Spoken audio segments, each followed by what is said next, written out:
Bismillah. Assalamualaikum warahmatullahi wabarakatuh.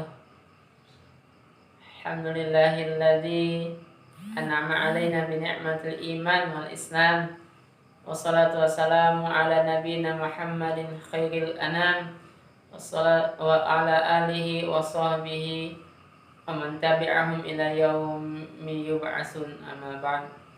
Fa ya ayyuhal hadirun usikum wa nafsi bittaqwallah wa ta'atihi faqad fazal muttaqun.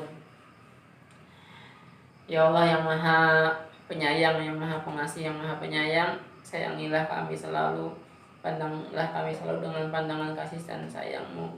Jadikanlah kami hamba-Mu yang selalu taat kepadamu. Jauhkanlah segala kemaksiatan dari diri kami. Lapangkanlah hati kami dan bersihkanlah hati kami dari segala macam kemaksiatan dan kekufuran. Amin. Ikhwah, insyaallah kita pada kesempatan kali ini akan menyelami kandungan dari surat yang ke-107, surat Al-Ma'un, barang berharga, harta berharga. Ada 7 ayat, termasuk kategori surat Makkiyah, surat yang mengajarkan adab akhlak yang begitu indah kepada kita. A'udzubillahi minasyaitonir rajim. Bismillahirrahmanirrahim. Ara'aital ladzi yukadzibu biddin. Fadzalikal ladzi yad'ul yatim wa la yahuddu 'ala ta'amil miskin. Fawailul lil musallin alladzina hum 'an salatihim sahun. Alladzina hum yura'una wa yamna'unal ma'un. Ara'aital ladzi yukadzibu biddin. Tidakkah engkau memperhatikan mereka yang mendustakan agama, mereka yang tidak percaya dengan hari pembalasan? Ini kembali lagi ya, bahasa Al-Quran itu banyak dengan bahasa pertanyaan. Kenapa kemudian Al-Quran banyak dengan bahasa pertanyaan? Itu adalah untuk menggali nalar kita, mengajak kita untuk berpikir, mengajak kita untuk menjawab pertanyaan tadi dengan cerdas.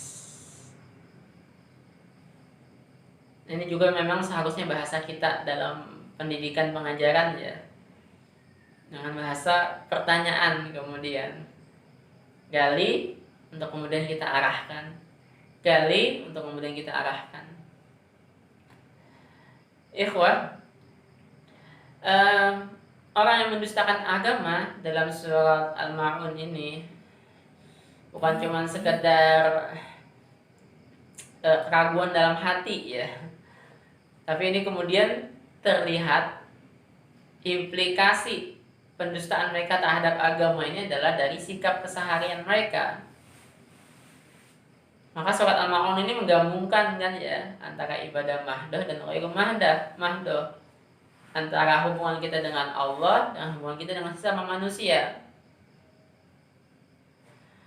Allah kemudian menyatakan, ara'aital ladzi yukadzibu biddin. Tidakkah engkau memperhatikan? Tidakkah engkau melihat? Apakah engkau tahu siapakah mereka yang mendustakan agama itu? Siapakah mereka yang mendustakan hari pembalasan? Karena ad-din ini kan ada 2 ya. Bisa ad-din bermakna agama, bisa ad-din bermakna hari pembalasan, hari perhitungan, maliki yaumiddin, mereka yang mendustakan pembalasan. Ya walaupun berkaitan juga sih ya, kalau orang mendustakan agama ya artinya dia juga mendustakan hari pembalasan.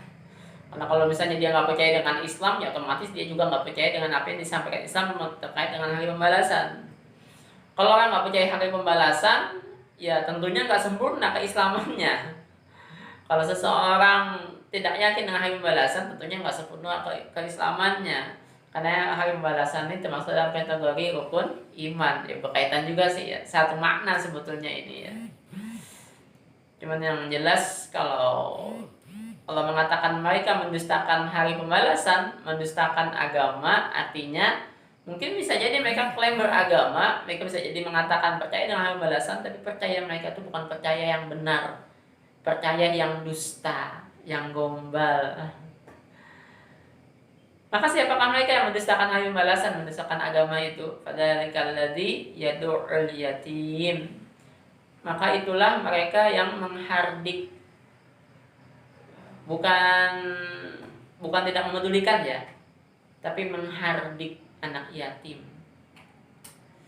Ada banyak sekali ya ayat dalam Al-Quran yang terkait dengan anak yatim ini. Surat ini Maun, Ad-Duha, wa ammal yatima fala taqhar. Surat Al-Fajr, ya. Wala tahar wa kalla bal la tuqrimunal yatim.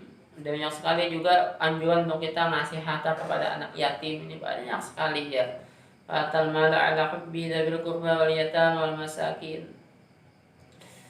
Salah satu hikmah di balik Allah banyaknya menyampaikan tentang kepedulian kepada anak yatim ini adalah karena memang semenjak Islam ini ada, semenjak ditetapkannya kewajiban jihad, nah dari situlah kemudian ada banyak bapak-bapak, ada banyak orang tua yang gugur dalam jihad. Maka otomatis mereka meninggalkan anak. Nah, statusnya pasti menjadi anak yatim. Anak yatim ini kalau tidak diperhatikan, ya kasihan sekali kehidupan mereka. Bapaknya meninggal syahid di jalan Allah, sementara anak-anaknya terlantar kalau tidak diperhatikan oleh kaum muslimin. Kalau cuma yang ngurus adalah ibunya saja.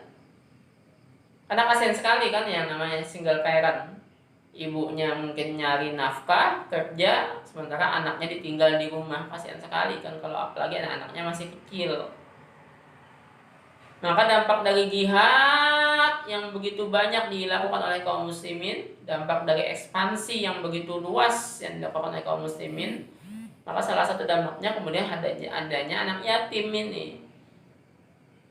Nah, Allah makanya dalam banyak ayat kemudian memerintahkan kaum muslimin untuk memperhatikan nasib anak yatim ini, untuk menyantuni, untuk menyayangi mereka, agar ketiadaan orang tua, ketiadaan ayah atau ibu itu tidak terlalu berasa buat mereka, karena mereka merasa masih ada banyak orang yang menyayangi mereka, hingga mereka tidak merasa hidupnya begitu sedihnya, begitu sengsaranya, begitu memprihatinkan. Tidak, mereka merasa seperti anak-anak yang lainnya. Itu seharusnya ya sikap setiap muslim. Makanya Allah begitu banyaknya menyampaikan kepedulian, menyampaikan kepada kita untuk memperhatikan, mempedulikan yang namanya anak yatim ini. Dan memang bukan cuma sekedar masalah jihad tadi kemudian banyak atau banyaknya kaum muslimin dari laki-laki yang tewas kemudian anaknya anak yatim, bukan sih ya memang. Karena bagaimanapun, walaupun tidak karena jihad, baik karena sakit atau karena apa orang tuanya nggak ada, tetap memang harus kita perhatikan anak yatim ini. Tetap harus kita sayangi, tetap harus kita pedulikan, kita penuhi kebutuhannya. Untuk tadi itu mereka tidak merasa kekurangan, tidak merasa memprihatinkan hidupnya.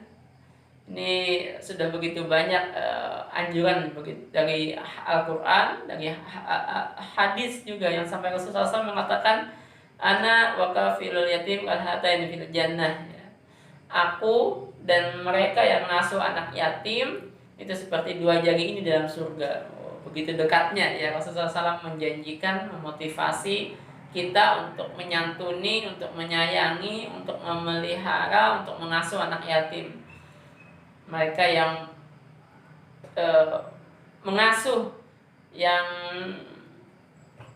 mendidik anak yatim, maka seperti dua jari ini dengan Rasulullah SAW dalam surga.